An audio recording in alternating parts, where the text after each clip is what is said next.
Hey friends, howdy, howdy, howdy. How's everybody? Well, here's a video I'm gonna take right now of this is the 66 Chevrolet truck.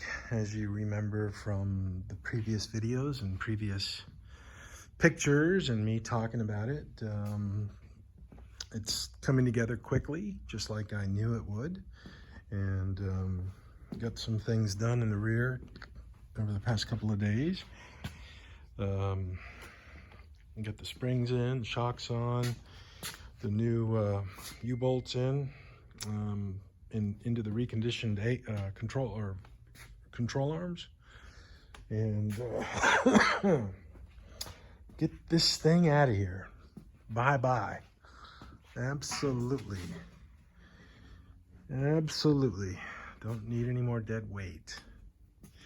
As I said before, Car Restorations is now 100% the business of the wealthy and the well-to-do. The average guy can no longer afford to do this, period.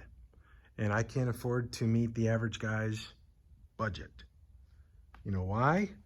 I'll show you why. I'll show you why, my friends.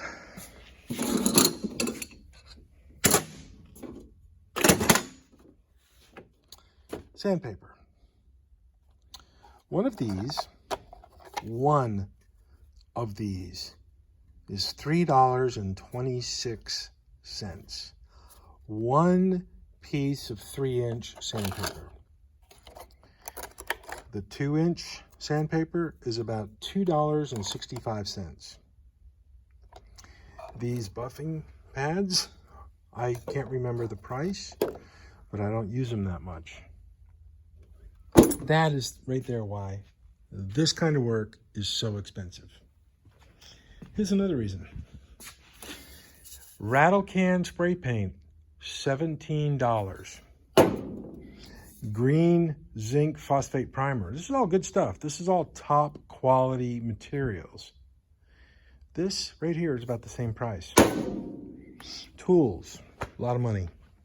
And I'm not bitching. I'm just telling you the facts of this kind of work. So that's the way it is. So I'm almost done putting that thing together and it's gone. So anyways, that's how it is. That's how it's going to be.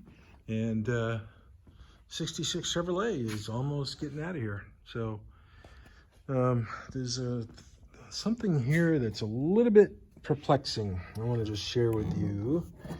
If you look at on these upper A arms, see how this is.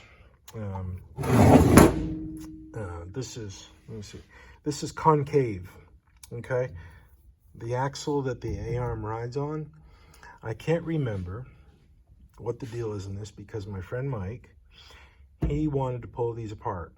I was doing something else. He and that girl Lily that used to work here,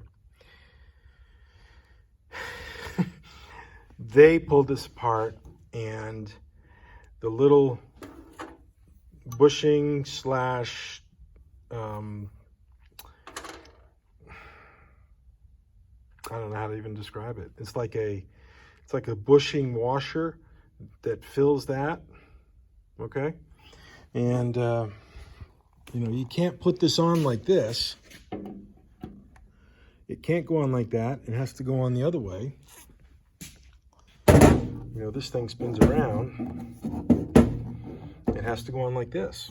You know, this flat edge has to go in like here.